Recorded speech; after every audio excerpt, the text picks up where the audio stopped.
Novel محبت سے خدا تک کا سفر، تحریر مہوش صدیق، قسط نمبر 38۔ فاطمہ نے جیسے ہی خود کو دیکھا، اس کی آنکھیں حیرت کے مارے اپنا حجم مزید پھیلا گئیں۔ چہرے پر کیا گیا لائٹ میک اپ، آنکھوں کی دلکش چمک، قدرتی حسن کا شاہکار نقوش اس کی خوبصورتی بیان کرنے کو گویا الفاظ کا ذخیرہ ہی کم پڑ گیا۔ وہ اس وقت light baby pink trouser shirt زیب تن کیے نظر لگ جانے کی حد تک حسین لگ رہی تھی، بے یقینی عروج پر تھی۔ بس آپ کا شوق پورا ہو گیا نا، اب مجھے فیس واش کرنے دیں زینی، میں سچ میں کمفرٹیبل فیل نہیں کر رہی۔ فاطمہ کو واش روم کی طرف قدم بڑھاتے دیکھ زینی کا منہ حیرت کے مارے اد کھلا رہ گیا۔ نہیں پلیز ایمان آپی، فیس کیوں واش کرنا، اتنی پیاری تو لگ رہی ہیں آپ، اب کیا مسئلہ ہے؟ زینی ملتجیانہ انداز اپناتی ایمان کے راستے میں حائل ہو گئی۔ زینی مسئلہ تو کوئی نہیں ہے، لیکن آپ اچھی طرح جانتی ہیں میں نے تو حجاب اوڑھے رکھنا، اس سب کا کیا فائدہ؟ میں تو آپ سے پہلے ہی کہہ رہی تھی آپ فضول میں اپنا وقت ضائع کر رہی ہیں۔ زینی کے بجھے تاثرات دیکھتے فاطمہ نے اس کی گال پر ہاتھ رکھ کے رسان سے سمجھایا، آپ وہاں جا کر اوڑھ لینا، ابھی تو فی الحال ایسے ہی رہنے دینا، مجھے اور خود کو تھوڑی دیر فیل تو کرنے دیں۔ آپ اس وقت دنیا کی سب سے اٹریکٹیو لڑکی لگ رہی ہیں، جس نے بھی ایک بار دیکھا دوبارہ مڑ کر ضرور دیکھے گا۔ زینی کافی پرجوش دکھائی دی۔ زینی یہی تو میں نہیں چاہتی، آپ کو پتہ ہے لوگ اپنی قیمتی چیزیں جیسے سونا، چاندی، نقدی وغیرہ گھر کے خفیہ خانوں میں کیوں رکھتے ہیں؟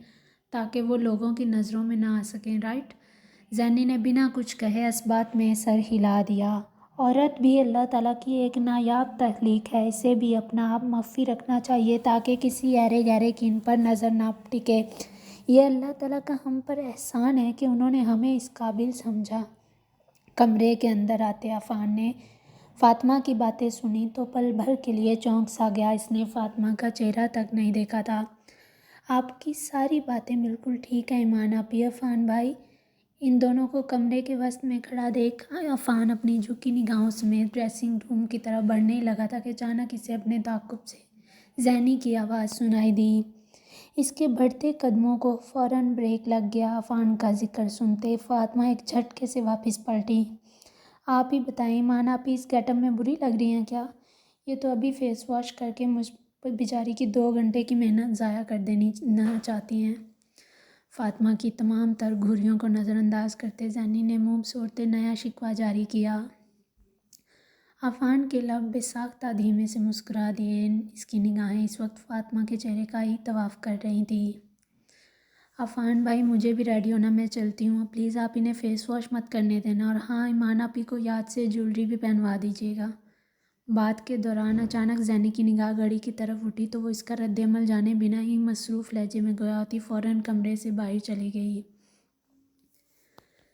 زینی کے جاتے ہی فاطمہ نے ایک نظر خود کو آئینے میں دیکھا اور پھر اپنے ہاتھوں کو نروس انداز میں مسلتی واش روم کی طرف بڑھنے لگی۔ تبھی اچانک اسے اپنی سماعتوں میں عفان کی گمبھیر آواز سنائی دی، اس کے بڑھتے قدم وہیں رک گئے۔ کبھی کبھی دوسروں کا دل رکھنے کے لیے ہمیں وہ کام بھی کرنے پڑتے ہیں جو شاید ہماری نظروں میں ناپسندیدہ ہو۔ عفان نرمی سے گویا ہوتے مطمئن انداز میں کاؤچ پر جا کر بیٹھ گیا۔ وہ بلیک پینٹ کوٹ زیب تن کیے فنکشن میں جانے کے لیے نقصد تیار ہو چکا تھا، اسی لیے وقت گزاری کی خاطر موبائل فون تھامے کچھ ضروری ای میلز کا جواب دینے لگ گیا۔ فاطمہ کا حسین پرکشش و معصوم سا چہرہ اس کے دل کی دھڑکنوں کو منتشر کر رہا تھا، اس لیے وہ ارادتاً فاطمہ کے چہرے پر دوبارہ نظر نہیں ڈال رہا تھا۔ وہ لگ بھی تو اتنی پیاری رہی تھی کہ عفان کو خود کے جذبات پر بند باندھنا تھوڑا مشکل ثابت ہو رہا تھا۔ زینی کی ہدایت اور عفان کی ذومعنی بات کے زیر اثر فاطمہ پچھلے کئی منٹوں سے اپنی کلائیوں میں کانچ کی چوڑیاں پہننے کی کوشش کر رہی تھی۔ ہر بار چوڑی کلائی تک جاتی اور پھر ٹوٹ جاتی، اسی چکر میں وہ اچھی خاصی ہلکان ہو چکی تھی۔ اس کو چوڑیوں کے ساتھ ساتھ اب خود پر بھی غصہ آنے لگا، مگر وہ کیا کرتی؟ پچھلے 5 سالوں سے اس نے آج تک چوڑی کو کبھی ہاتھ نہیں لگایا، اب زینی کی ضد کی وجہ سے اسے مجبوراً یہ سب کرنا پڑ رہا تھا۔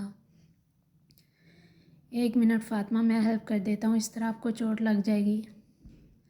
کمرے کی ساکت فضا میں چوڑیوں کے کھنکنے اور پھر نیچے گرنے کی آواز ایک گونج پیدا کر رہی تھی۔ اس دھیمے شور نے عفان کی محویت کا تسلسل توڑ دیا، اس لیے بالآخر وہ گہرا سانس بھرتے خود ہی اس کے سامنے آن کھڑا ہوا۔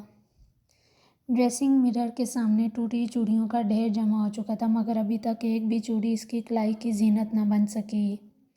نہیں، میں خود کر لوں گی۔ فاطمہ نے جھکے سر سمیت پہلو بدلتے مزید چوڑیاں اپنے ہاتھ میں پکڑنا چاہییں، مگر اس بار عفان نے اس کے ہاتھ پر اپنا ہاتھ رکھتے اس کو اپنا ہاتھ پیچھے ہٹانے پر مجبور کر دیا۔ اگر خود سے ہونا ہوتا تو کب کا ہو چکا ہوتا۔ عفان نے اس کی جھکی نگاہوں کو ایک نظر دیکھنے کے بعد چند چوڑیوں کو اپنے ہاتھ میں پکڑا اور پھر نرمی سے فاطمہ کی کلائی تھامے ایک ایک کرتے ساری چوڑیاں پہنانے لگ گیا۔ Thank you. سفید دودیا رنگ کلائیوں میں گلابی رنگ چوڑیاں بہت پرکشش لگ رہی تھیں۔ چوڑیوں کو پہنانے کے بعد عفان اس کی کلائی کو اپنے ہاتھ کی گرفت سے آزاد کرتا اپنے قدم آگے بڑھانے لگا، جبھی فاطمہ کے لبوں میں ہلکی سی جنبش ہوئی۔ اس کی نرم سرگوشی نما آواز سنتے ہی عفان دھیمے سے مسکراتے واپس کاؤچ پر آ کر بیٹھ گیا۔ کانوں میں اس نے وہی جھمکے لٹکا لیے جو زینی پہلے اس کے لیے نکال کر رکھ گئی تھی۔ نیکلس اسے بچپن سے ہی کچھ خاص پسند نہیں تھا کیونکہ وہ اسے گلے کا ایک پھندا لگتا تھا۔ ڈریسنگ مرر میں خود کا سرسری جائزہ لینے کے بعد اب وہ ساری چیزیں واپس دراز میں ترتیب سے رکھنے لگی۔ لمحے بھر کے توقف کے بعد دروازہ نوک ہونے کی آواز سنائی دی۔ عفان نے وہیں کاؤچ پر بیٹھے بیٹھے یس کہتے مقابل کو اندر آنے کی اجازت دے دی۔ ماما، اگر آپ ریڈی ہیں تو۔ اجازت ملنے پر زرار اندر کمرے میں آ گیا۔ وہ دروازہ بند کرتے جیسے ہی واپس مڑا، فاطمہ کو دیکھتے اس کا منہ حیرت کے مارے کھلا کا کھلا رہ گیا۔ اس کی باقی کی بات منہ کے اندر ہی کہیں دب گئی۔ زرار کے حیرانگی سے بھرپور تاثرات کو دیکھتے عفان نے اپنے ہونٹوں پر امڑتی مسکراہٹ پر بمشکل قابو پایا۔ کچھ دیر پہلے فاطمہ کو دیکھ کر اس کی حالت بھی تو کچھ ایسی ہی تھی۔ Mama, you look so different and, ہے نا؟ بہت بری لگ رہی ہوں نا میں؟ زینی نے میری بات ہی نہیں مانی۔ میں تو کب سے فیس واش کرنا چاہتی ہوں، پتہ نہیں کیا کیا اوٹ پٹانگ چیزیں لگا دی ہیں میرے چہرے پر۔ فاطمہ کو اپنا حمایتی ملتے تھوڑا تسلی ہوئی۔ وہ تن تن لہجے میں بولتی زرار کے بالکل سامنے آ کر کھڑی ہو گئی۔ فاطمہ کی حد درجہ گھبراہٹ کو دیکھتے عفان سمیت زرار بھی دھیمے سے مسکرائے بنا رہ نہ سکا۔ عفان کا چہرہ بھلے ہی جھکا ہوا تھا لیکن اس کا پور پور سماعت و بصیرت بنا اس وقت فاطمہ کی طرف ہی متوجہ تھا۔ نو need to worry mama, you look so pretty. Zarar Fatima کا ہاتھ تھامے شائستگی سے گویا ہوا۔ زرار، آپ بھی نہ، مجھے لگ رہا تھا کم از کم آپ ضرور میری مدد کرو گے اس معاملے میں۔ فاطمہ کا انداز نروٹھا لگ رہا تھا۔ آپ کو بالکل بھی اچھا نہیں لگ رہا؟ زرار نے فاطمہ کو بغور دیکھتے دھیمے لہجے میں استفسار کیا۔ ہاں، بالکل بھی نہیں۔ فاطمہ نے ایک بھی لمحہ ضائع کیے بنا فوراً اس بات میں سر ہلا دیا۔ مجھے تو آپ سچ میں بہت اچھی لگ رہی ہیں، لیکن پھر بھی اگر آپ کمفرٹیبل نہیں ہیں تو۔ زرار نے پہلی بار ایموشنل بلیک میلنگ والا انداز اپنایا۔ چند فٹ کے فاصلے پر بیٹھا عفان ان دونوں ماں بیٹے کی گفتگو سن کر محفوظ ہو رہا تھا۔ آپ کو اچھی لگ رہی ہوں؟ چلو ٹھیک ہے پھر، بس آپ کی خاطر میں فیس واش نہیں کروں گی، یو ہیپی ناؤ؟ زرار فاطمہ کے اس دیے گئے مان پر خوشی سے نہال ہو اٹھا۔ چلے آئیں سیلفی بناتے ہیں۔ زرار کے ذہن میں اچانک ایک کندہ لپکا جس پر عمل درآمد کرنے کی خاطر اس نے فاطمہ کا ہاتھ پکڑے اسے اپنے ساتھ کھڑا کیا۔ اب وہ خوش دل مسکراہٹ چہرے پر سجائے موبائل فون کی سکرین آن کر رہا تھا۔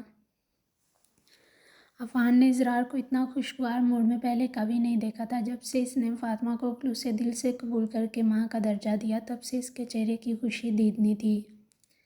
وہ دل ہی دل میں اس نعمت پر اپنے رب کا ڈھیروں شکر ادا کر رہا تھا۔ اب یہ سب بھی کرنا پڑے گا؟ فاطمہ منہ بسوڑنے کے انداز میں گویا ہوئی۔ اس کی اس معصوم ادا پر وہ دونوں آہستگی سے مسکرا دیے۔ ماما، آپ اتنی پیاری لگ رہی ہیں، میں نے سوچا اس فیملی مومنٹ کو موبائل میں کیپچر کر لیتے ہیں۔ بابا آپ بھی آئیے نا پلیز۔ فاطمہ کے ساتھ ساتھ زرار کا رویہ پہلے کی نسبت عفان کے ساتھ بھی کافی فرینک ہو گیا تھا۔ ابھی بھی وہ انہیں شاذ و نادر ہی مخاطب کرتا لیکن جب بھی بات کرتا اس کے لہجے میں پہلے والی بیزاری کی جگہ ہلکی مسکراہٹ کا عنصر شامل ہوتا تھا۔ اسکندر شاہ کی پوری فیملی خصوصاً زیمل زرار کے لیے بہت زیادہ خوش تھی۔ عفان نے ان سب کو خود فون کر کے اس خوشگوار تبدیلی کے بارے میں آگاہ کیا۔ عفان کے فون کرنے کی دیر تھی کہ فیملی کے ہر ایک فرد نے فون کر کے فاطمہ کو مبارکباد دی۔ فاطمہ بچپن سے لے کر اب تک ہمیشہ رشتوں کے لیے ترستی آ رہی تھی۔ رشتوں کی صورت میں اسے صرف محرومیاں ہی ملی، لیکن اب عفان کی زندگی میں شامل ہوتے اسے ایک ایسا خاندان ملا جو رشتوں سے بھرا ہوا تھا۔ وہ سب فاطمہ کو ایک فیملی ممبر کی طرح سمجھتے تھے، اس کی ہر چھوٹی بڑی خوشی کا خیال رکھنا اپنا فرض گردانتے تھے۔ شاہ خاندان اپنی تینوں بہوؤں کا ساتھ پا کر بے حد خوش تھے، کیونکہ انہوں نے ان کے گھر کو حقیقی معنوں میں خوشیوں کا گہوارہ بنا دیا تھا۔ زرار کی پکار پر عفان بھی ان کے ساتھ آ کر کھڑا ہو گیا۔ دھیمی مسکراہٹ اس کے لبوں کا احاطہ کیے ہوئے تھی۔ زرار کے ایک طرف عفان اور دوسری طرف فاطمہ کھڑی تھی۔ عفان کو قریب آتے دیکھ وہ تھوڑی نروس ہی ہوگی، لیکن پھر زرار کی موجودگی کو جان کر ہلکے سے مسکراتے ان کے ساتھ ایک فیملی فوٹو کے لیے راضی ہو گئی۔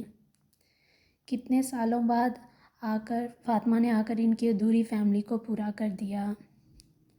چند ایک فوٹوز کھینچنے کے بعد زرار نے لاڈ بھرے انداز میں فاطمہ کے گلے میں بازو حائل کیے اور پھر خوش دل مسکراہٹ سمیت کمرے سے باہر چلا گیا۔